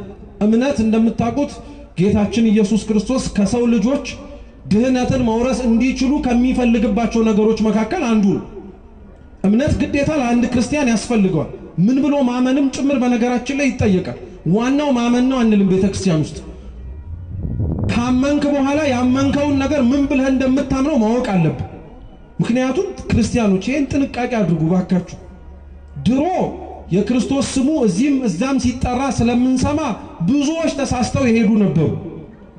አሁንም ድረስ ግን በዚህ አይነት ተመሳሳይ የሆነ የመውጫ መንገድ ክርስቶስ ስሙ እዚህም ሆነ ሌላ ቦታ ሲጠራ ስለሰሙ ብለው የሚወጡ ሰዎች አሉ። ስሙ ክርስቲያኖች የስሙ መመሳሰል ሳይሆን ቁም ነገሩ ላይ ያለው ስሙን የጠራችሁትን አምላክ ማን ብላችሁ እንደምታምኑት ነው። ምሳሌ ልስጣችሁ። ያላችሁባት የኦርቶዶክስ ተዋህዶ እምነት ክርስቶስን የምታምነው ወልደ አብ ወልደ ማርያም ብላ ነው። ወልደ አብ በሉ። ወልደ አብ ማለት ከአብ ያለ እናት ቅድመ ዓለም ባህሪ ዘእምባህሪ አካል ዘእም አካል የተወለደ ማለት ነው። እስኪ ወልደ ማርያም በሉ። ድህረ ዓለማት ከተፈጠሩ በኋላ ለወደቀው ለሰው ልጅ መነሻ ምክንያት እንዲሆን ያለ ወንድ ዘር ከመቤታችን ከድንግል ማርያም የሕፃናትን እድገት ሳያፋልስ ሳይሽር 9 ወር ከ5 ቀን ቆይቶ የተወለደው ነው። ስግው ቃል ነው። ፍጹም ሰው ፍጹም አምላክ ነው ብለን የምናምነው። ዛሬ እንደውም ታውቁ ከሆነ የመቤታችን ውዳሴና ቅዳሴ ትርጓሜ የሚያበቃው መቼ ነው? ትናንት ነው አይደል ያበቃው? ዛሬ ምንድን ነበር ትርጓሜ? ጸሎተ ሃይማኖት አይደል? ጸሎተ ሃይማኖት ሲተረጎም ሰምታችኋል? ይሄን ነበር ቤተክርስቲያን ያስተማረችው። ይሄን ነበር ያስተማረችው። እናንተ እኔ ኦርቶዶክሳውያን የምናምነውን ክርስቶስ ሌላው ደግሞ ምን ብሎ እንደሚያምነው ስሙ። ፕሮቴስታንቱ የሚያምነው ክርስቶስን አምላክ ነው ብሎ አይደለም፣ ከአምላክነቱ አሳንሶት ነው። አንድ ካቶሊኩ የሚያምነው ክርስቶስን አምላክ ነው ብሎ አይደለም፣ ከተዋህዶ በኋላ ፍልጠት አለበት፣ መለያየት አለበት፣ ይህን ስጋ አረገው ይህን መለኮት አረገው ብሎ ነው። እኛ እንኳን መጽሐፍቶቻችን እንደዛ ተብለው ቢጻፉ ፍጹም ተዋህዶን ለማጠየቅ አልያም ለማስተማሪያም ጭምር ነው እንጂ እንደዛ ብለን እናምናለን ለማለት አይደለም። ካቶሊክ ከተዋህዶ በኋላ ፍልጠት አለ ብላ ታምናለች። ይሄ ገርማል እንዴ? የእስልምና እምነት ክርስቶስን የሚያምነው እንደ አንድ ነብይ ነው። በሩቅ ምስራቅ ያሉት እነ ሂንዱይዝም ሽንቱይዝም የምትሏቸው በብዙ አማልክት ነው የሚያመልኩት። ክርስቶስ የሚለውን ስምም ሰምተውት የማያውቁም አሉ። አሁን ወደ እናንተ ልምጣላችሁ እና ዋናው ማመን ነው የምትሉ ምን ብለህ እንደምታምነው ማወቅ የለብህም እንዴ? አለብህ። እምነትን ክርስቶስ ይፈልጋል ካንተ ማለት ማን ብለህ እንደምታምነው መስማት ማወቅ ይፈልጋል ማለት ነው። እምነት ደግሞ ብቻውን አይሰራም። እንደምታውቁት ስራም ይጠይቃል። እምነት ያለ ስራ የሞተ ስለሆነ መጽሐፍ ቅዱስ ላይ ለዛ ነው ብዙዎች ስለ እምነት ሲለምኑ ሐዋርያት ራሱ ክርስቶስን እምነትን ጨምርልን ብለው ሲማጸኑት እንሰማለን። እምነት ትልቅ ነገር ስለሆነ ነው። ጌታችን ራሱ ስለ እምነት ታላቅነት ትንሽ እንኳን ማመን ያለውን ትልቅ ቦታ ለማስረዳት የማቴዎስ ወንጌል ምዕራፍ 21 ላይ የሰናፍጭ ቅንጣት ታክል እምነት ቢኖርህ ይህን ተራራ ከዚህ ተነስተህ ሂድ ብትል፣ ይህን ሾላ ከዚህ ተነቅለ ወዲያ ሂድ ብትል ይሆናል አለ። የምን ታክል እምነት ነው ያልኳችሁ? የሰናፍጭ ቅንጣት ታክል እምነት ካለ ተራራ ማንሳት ትችላለህ አለ። ስሙ ሰው የእምነቱን ታላቅነት ይታወቅለት ዘንድ የሰናፍጭ ቅንጣት ታክል ካለው ተራራን ያፈልሳል ተባለ። እመቤታችን እምነቷ እንዴት ያለ እንደሆነ ልንገራችሁ። ሰው የሰናፍጭ ቅንጣት ታክል እምነት ኖሮት ተራራ ፈለሰ ብላችሁ የምትገረሙ ከሆነ ምን አይነት እምነት ቢኖራት ነው ተራራውን የሚያፈልሰውን አምላክ ከሰማይ አውረዳ ማህፀኑ ያሳደረችው? ምን አይነት እምነት ቢኖራት ነው? አንተ እኮ እና እኔ መሬት ላይ ሲሰራ ያየነውን እግዚአብሔር እንጠራጠረዋለን። በህይወታችን ተደጋጋሚ የጎበኘንን አምላክ አለ የለም ብለን ጥያቄ እንጠይቃለን። እሷ ተራራ ማፍለስማ በጣም ተራ ነገር ነው። የሚያፈልሰውን አወረደችው። ውዳሴ ማርያም ጸሎት ጸልዩ። ነብዩ ዳንኤል ያለ እጅ ከረጅም ተራራ ተፈንቅሎ ያየው ደንጊያ ማን ነው? ክርስቶስ እኮ ነው ደንጊያው። ያለ እጅ ተፈንቅሎ የወረደው ደግሞ እሷ ነው።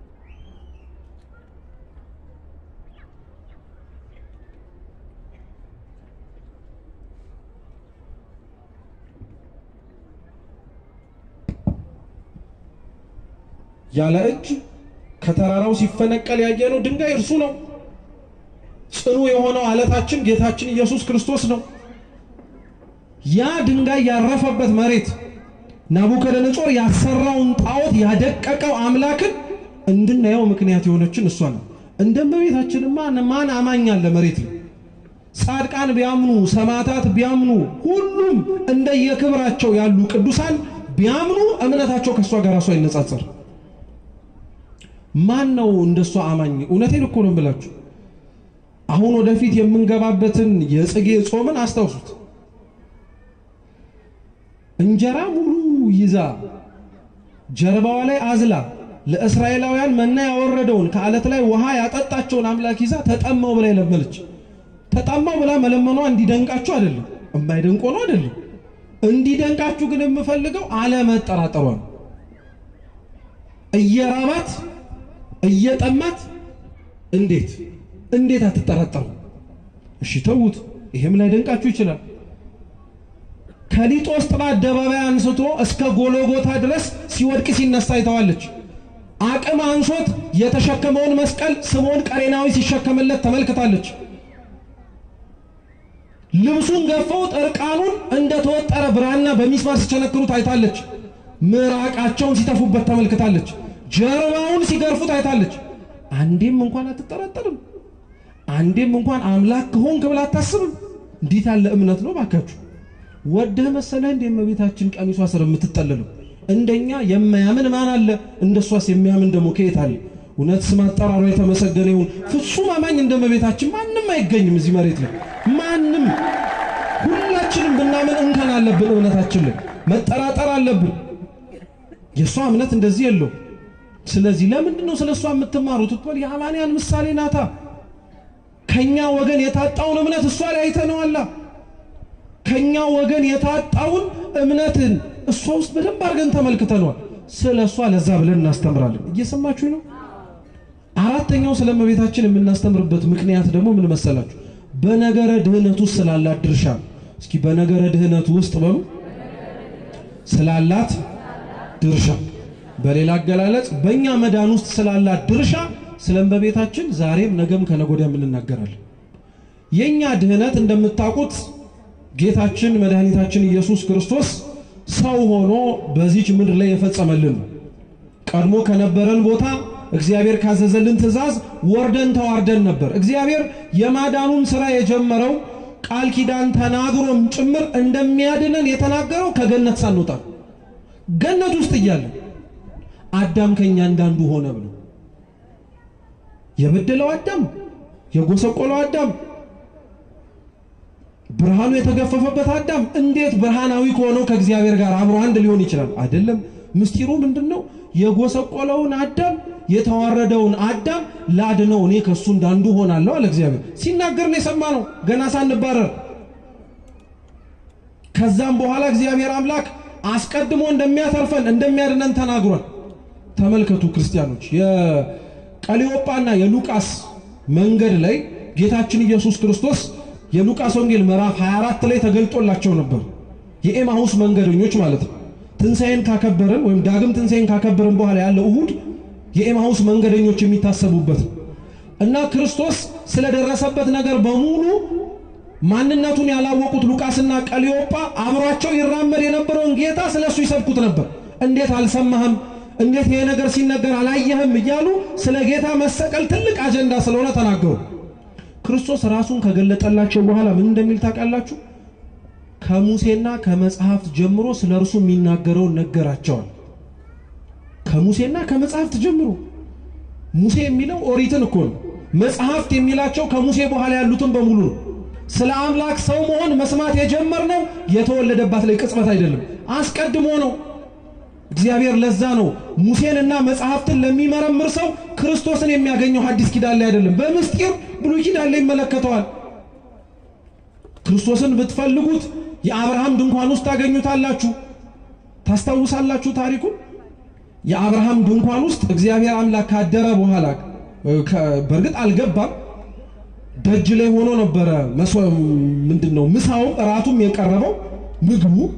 ነገር ግን ክርስቶስ ምን እንዳለ ታስታውሳላችሁ? ልክ ከዛች ከመመሪያ አድባር ዛፍ ስር ከመሄዱ በፊት ለአብርሃምና ለሳራ ቃል ነው የገባላችሁ። በመጪው ዓመት ስመጣ ልጅ ትወልዳላችሁ ነው። እስኪ በመጪው ዓመት በሉ ሁላችሁ ስመጣ ምን ትወልዳላችሁ?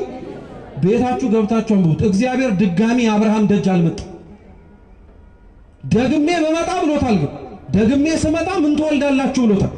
እግዚአብሔር ደግሞ አልመጣም። ግን አብርሃምና ሳራ ልጅ ወልደዋል። ምን ሊላቸው ፈልጎ ነው? በወለዳችሁት ልጅ ውስጥ እኔን ታዩኛላችሁ እያላቸው። የአብርሃምን ድንኳን ውስጥ ስትፈልጉ ታገኙታላችሁ። እንደ ይስሐቅ ልጅ ሆኖ ተወልዶ ይስሐቅ ውስጥ ስትፈልጉ ታገኙታላችሁ። ከመታረድ ያዳነው በግ ሆኖ በያዕቆብ ታሪክ ውስጥ ብትፈልጉ ታገኙታላችሁ። ከመሰላሉ አናት ጫፍ ላይ ተቀምጦ መላእክት ሲያመሰግኑት ታዩታላችሁ። ታዲያ አሁን የጠቀስኩላችሁና ሌሎቹ ታሪኮች ውስጥ ግን እሱ ሙሴና መጽሐፍትን እየጠቀሰ ሲያስተምር ስለናቱ የማይኖር ይመስላችኋል? አብርሃም ዳግም ስመጣ ተወልደዋለህ የተባለው ልጅ ይስሐቅ ክርስቶስ ከሆነ አብርሃም በስራቱን የሰማንበት ድንኳንማ እመቤታችን ናት እንጂ። ይስሐቅን ከመሞት ያዳነው በግ ክርስቶስ ከሆነ ያንን በግ ያስገኘው ህቱም የሆነው ግንድማ በድንግልና የወለደችው እሷ ካልሆነች ማን ልትሆን? ያዕቆብ ረጅም በሆነው መሰላል ጫፍ ላይ ያየው እግዚአብሔር የተመለከተው መሰላሉ ከመሬት ጀምሮ ነው። ያዕቆብ እግዚአብሔርን ሲያየው ያለ መሰላሉ አላየው። ለምንድነው ታዲያ እሷን ያነሶ ያለው ብሎ ሰው የሚደክመው? ለምንድነው ታዲያ እሷን ሳያገኛት ሳይፈልጋት እሱን በማግኘቴ ብቻ ተርፋለሁ እያለ የሚናገረው? እንኳን እኒህ አሁን የሚሉት ሰዎች ይቅርና የወደዳቸው ሙሴና መጽሐፍት ላይ ያሉት እንኳን ቅዱሳን እሱ በተገለጠባቸው ቦታዎች ላይ በሙሉ እሷን ማብራለች። ኢሳይያስንም ተመልከቱት። አማኑኤል ነው እርሱም እግዚአብሔር ከኛ ጋር ሆነ ማለት ነው ብሎ ሲናገር መጀመሪያ ድንግል በድንግልና ጸንሳ በድንግልና ትወልዳለች ብሎ ነው። ሕዝቅኤል የተዘጋውን ደጃፍ ተመልክቶ ከዛ በኋላ ነው ደጃፉን ሳይከፍት ጎልማሳው ሲገባና ሲወጣ ያየው። ስለ ጎልማሳው ስለ ክርስቶስ አምኖ የሚሰብክ ሰው ካለ ሳይከፍት ገብቶ የወጣባት ደጅ እመቤታችን ላትሆን የምትችልበት ምን ምክንያት አለ? እቺ ያላችሁባት ቤተ ክርስቲያን ስለ ክርስቶስ የምትሰብከው ሙሴና መጽሐፍትን አንስታ ነው። ራሱ አለና ከሙሴ ከመጽሐፍት አንስቶ ስለ ራሱ ሰበከላቸው ነው ያለው። ስለ ተናገረባቸው ቦታዎች በሙሉ ብትፈልጉ እሷን አታጧትም። ስለ ድህነትስ ተመልከቱ። እግዚአብሔር መሬትን ብዙ ጊዜ ላይ ስላጠፋነው ጥፋት አጥፍቷል። ምሳሌ እግዚአብሔር መሬትን በንፍር ውሃ አጥፍቷታል። በኖህ ዘመን አለን አንመለስም አለ። መርከብ አሰራው። እሱ ሚስቱ 3 ልጆችና ሚስቶቻቸው 8 ነፍሳት እንዲገቡ አረገ። እንስሳቱን አስገባ። ሙሉ በሙሉ መሬት ላይ ያለው ነገር በሙሉ እንዲጠፋ አረገ። አንድ ልንዋሸው የማንችለው ሀቅ ቢኖር ክርስቲያኖች ኖህን ከነቤተሰቦቹ እና ከነእንስሳቱ ያተረፈው ምኑ ነው? መልሱ እንጂ እምነቱ መርከቡ ነው እንጂ መርከቡ ነው አይደለም። እኔ የሚገርመኝ ምን መሰላችሁ? ሙሴ ኖህን እና ቤተሰቦቹን እንስሳቱን ያዳነችው ያቺ መርከብ ማለት ነው። ስታድናቸው እና እነሱም በንፍር ውሃ እንዳይጠፉ ስትጠብቃቸው አምነውባት ነው ሁሉም እንዴ? እንስሳቱ የገቡት በሙሉ በቃ እሱ ውስጥማ ከገባን አንዳች ነገር አይነካንም ብለው ነው? አይዟችሁ አታስቡ፣ አይደለም። ግቡ ስለተባሉ ነው የገቡት። ተራፉ ስለተባሉ ደግሞ እግዚአብሔር በመርከቡ ምን አረጋቸው? የኖህ መርከብ ድንግል ማርያም ናት። እንኳን አምነዋት ለገቡት እንደነ ኖህ አይነቶቹ ጻድቃን ይቀርና የሚሰርቧትንም እንኳን አሕዛብን እንኳን ጠልላ ታስመራለች። የኖህ መርከብ ናት። ኖህ መርከቡን ሲሰራ አይተነዋል። የዳነባትን የተረፈባትን መርከብ የሰራው ኖህ ነው። ኖህን ክርስቶስ ነው መርከቡን ሲሰራ ካልክ ኖህ የሰራውና የተረፈባት መርከብ ደግሞ ድንግል ማርያም ናት። ኖህ ብቻ አይደለም፣ ሌሎቹንም ተመልከቷቸው። እያንዳንዱ ሙሴና መጽሐፍት የሚናገሩት ክፍል ላይ ቤተክርስቲያናችን ስለሱ ምን የምታስተምር በእኛ መዳን ውስጥ እመቤታችን ያላት ድርሻ ክርስቲያኖች ቀላል እንዳይመስላችሁ። አንዳንድ ሰው ምን ያን ያክል ታካብሩታላችሁ ማለት በቃ እሺ ይሁንልኝ አለች። ከዛ በኋላ አምላክ ማህፀኗ ውስጥ አደረ። እሺ ይሁንልኝ ብቻ ነው ያለችው። ሰውነቷን እንኳን አሳልፋ ስትሰጥ ባሪያህ ነኝ ብላ እመቤታችን ድንግል ማርያም ለአምላኳ ራሷን አሳልፋ ስትሰጥ ደስታ ነው እንደገጠማት። 64 ዓመቷን በሙሉ ስታለቅስ እኮ ነው የኖረችው። አንድም ቀን ፈገግ ብላ እኮ አይታት አታውቅም። አንድም ቀን ደስተኛ ሆና አይተናት አናውቅም። እርሱን በመከተሏ ዋጋን የከፈለችው እርሱን እሺ በማለቷ ከነበረችበት ቤተ መቅደስ ነው ተሰዳ የወጣችው። እሱን እሺ በማለቷ በረሃ ለበረሃን የተንከራተተችው። እሱን እሺ በማለቷ ወጉን እንኳን የጠበቀ መቃብር ስነ ስርዓት እንኳን አልተከናወነላትም። እንዲሁ እንደ ቀላል ነገር ምን ያን ያክል ሌላ ነገር ይኖረዋል? አንተና እኔ ራስን ለእግዚአብሔር አሳልፈ መስጠት ሲከብድህ አሳልፈ የሰጠችውን ድንግል ማርያም ማቃለል ጀብድ አይደለም። ራሷን ነው አሳልፈ የሰጠችው። ተመልከቷት። መጥቶ የሚነግራትን ነገር ማስረጃ ሊሆናት የሚችል ምንም ነገር እኮ የላት። የእግዚአብሔር መልአክ መጥቶ ሲያመሰግናት ሲናገራት ትወልጃለች ሲላት እያንዳንዱ ስለሚያወራው ነገር ማስረጃ ሊሆን የሚችል ሊያቀርበው የሚለው ምንም ነገር የለውም። በል የተባለውን ስለታላከ ተናገር የተባለውን ስለተናገረ ካሉን እንጂ። ለዛ እኮ ነው እመቤታችን በጣም ነው የሚደንቃችሁ። ይሄንን ያመነችውን የእምነቷን ጽናትና ጥንካሬ እንኳን የእግዚአብሔር መልአክ ቀርቶ ማለት ነው ስንት ኪሎ ሜትር ርቃ ያለችው አክስቷ ኤልሳቤጥ መስከራላታለች። የሉቃስ ወንጌል ምዕራፍ 1 ቁጥር 46 ላይ ኤልሳቤጥ እመቤታችንን ስታያት መጀመሪያ የሰላምታሽን ድምጽ በሰማ ጊዜ ጽንሱ በማህፀኔ ምን አረጋለች ዘለለ። ከዛ ቀጠለችና ከጌታ የሚነግሩሽን ነገር አምነሽ የተቀበልሽ አንቺ ብጽዕት ነሽ አለች። የት ሰምታ የት አይታ የታውቃ? መንፈስ ቅዱስ ስላደረባት ካልሆነ በቀር እንጂ መንፈስ ቅዱስ ሰው ካላደረበት እመቤታችንን ስለ እምነቷ እኛን በማዳን ውስጥ እግዚአብሔር ስለሰጣት ድርሻዋ መንፈስ ቅዱስ ሰው ካላደረበት ሊያመሰግናት አይችልም። ይንቃታል፣ ያቃልላታል። መንፈስ ቅዱስ ያደረባቸው መንፈስ ቅዱስ አድሮባቸው የሚናገሩ አባቶቻችን ግን ስለሷ ክብር ምን ብለው ይጀምሩ? ስለሷስ ክብር በምን አይነት አንደበታቸው ይናገሩ? ምን አይነትስ ጆሮ የተናገሩትን ሊሰማውስ ይችላል? ለዛ እኮ ነው ቅዱሳን ቅድስናቸው ተሰጥቷቸው ካለበት ማማ ሁሉ የሷ ይበልጣል። ተመልከቱ፣ ሰማዕታት ክብራቸው ከፍ ያለው ስለ አምላክ ስለሞቱ ነው። ሰማዕታት ክብራቸው ከፍ ያለው ስለ እግዚአብሔር ሲሉ ደማቸውን ስላፈሰሱ ነው። እንደ እመቤታችን ማን ሰማዕት አለ? ማን ሰማዕት አለ እንደሷ? እሷማ ትልቅ ሰማዕት ናት እንጂ የግብጽ በረሃና ግለት እግሮቿ እየፈነዱ እየደማባት ሄደችው። ይሄ ሰማዕትነት አይደለም? ምስክርነት አይደለም? ነቢያት ጻድቃን ናቸው የተመሰገኑ ሐላፊያቱን መጻያቱን የሚናገሩ፣ እርሷ ግን ከነቢያትም ትበልጣለች። ነቢያት ቢናገሩ ስለሚመጣው ክርስቶስ ነው። እርሷ እኮ የትንቢቱ ፍጻሜ ናት ራሷ። ከሐዋርያትም ትበልጣለች። አልኳችሁ እኮ 3 ዓመት ያወቁትን ሐዋርያት እሷ 33 ዓመት ታውቀዋለች ጠንቅቃለው። ክብሯ ከማንም ቅዱሳን ናቸው ብለን ከምንጠራቸው በሙሉ የበለጠ። እኒህ ነቢያት በድህነታችን ውስጥ ድርሻ አላቸው። ስሙ በደንብ ትንቢተ አሞጽ ምዕራፍ 3 ቁጥር 7 ላይ በእውኑ እግዚአብሔር ለባሪያዎቹ ለነቢያት ሳይናገር የሚሰራው ነገር አለን ይላል። አዎ ለነቢያት እግዚአብሔር ይናገራል። እንዲህ ላመጣ ነው ብሎ ይናገራል። በደንብ አድርጎ ነው የሚያስተምረው። ነቢያት በድህነታችን ውስጥ እግዚአብሔር የሚመጣውን ነገር ከመምጣቱ በፊት አስቀድሞ የሚናገርባቸው ከሆኑ እሷማ የነቢያት የትንቢታቸው ፍጻሜ ሆነችው እንዴት አትበልጣቸው? ነቢያት እግዚአብሔር ሰው ሊሆን ይመጣል ነው ያሉት። እሷ እኮ ሰው ሆነ የተባለባት ናት። ሐዋርያት እውነት ነው ወንጌል እንዲዳረስ ወደ አጽናፈ ዓለም በሙሉ የዞሩት በያሉባቸው ቦታዎች ላይ በሙሉ ወንጌልን የሰበኩ ናቸው። ስሙ ውዳሴ ማርያም ጸሎት ስናረግ እመቤታችንን ለሐዋርያት የሃይማኖት በትራቸው ነሽ እንላለን። እስኪ የሃይማኖት በትራቸው በሉ። ደቀ መዛሙርቱ ሲወጡ ክርስቶስ ለጀርባቸው ልብስ ለእግራቸውም ጫማ ተደራቢም ነገር ምንም እንዳይዙ ነው ያረጋቸው። አንድ ያዘዛቸው ነገር ግን ቢኖር ይዘው እንዲወጡ የነገራቸው በትራቸው ምናቸውን አልኳችሁ?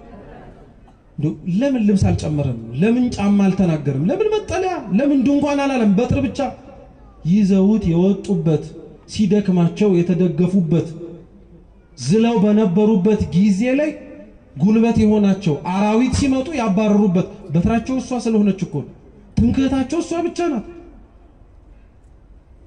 ክብሯ ልዕልናዋ ያላት ቦታ ቤተክርስቲያን ውስጥ ክርስቲያኖች አለመናገር ይቀላል። እውነት ለመናገር ዝም ማለት ይሻላል። ግን እንደው ከዝምታ ካለመናገር ግን ጥቂት መናገር ይሻላል ብለን ነው ምን ሞክር እንጂ በምንም አይነት መልኩ ቤተክርስቲያን ስለመቤታችን ብዙ አውርታ ጠግባ ብዙ ተናግራ ጨርሳ ብዙ ስለሷ መስከራ ከዚህ በኋላ ሊኖር አይችልም የምትለው ነገር ሊኖር አይችልም።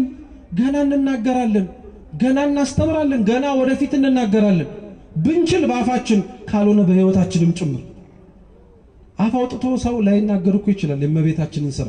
ህይወቱ ግን በደንብ አድርጎ ያሳብቅበታል። በደንብ አድርጎ አቀላጥፎ ለምን ያምላኩን እናት እንደሚያከብራት ክርስቲያን ሁሉ አይናገር እንጂ ልብ ውስጥ ያላትን ቦታ ግን ጠንቅቆ ያውቃታል። ጠንቅቆ እያንዳንዳችን እናውቃታለን።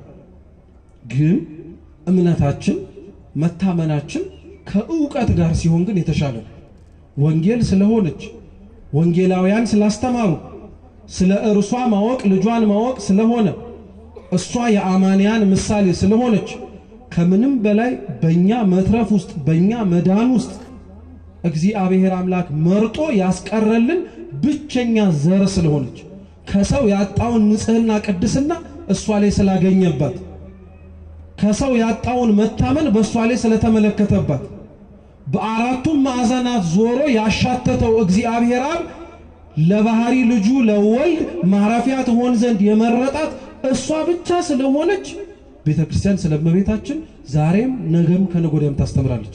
የሰማነውን በልቦናችን ሰሌዳ ይጻፍልን። ከእመቤታችን ፍቅሯን በልባችን ጣዕሟን በአንደበታችን ያሳድርብን። ለምን እንደምናመሰግናት የምናውቅ ሁላችን አምላካችን መድኃኒታችን ኢየሱስ ክርስቶስን የወለደች ድንግል ማርያም እኛንም በልጇ መንግስት ዳግም መመስገን እንድንችል በምልጃዋ ተርዳን።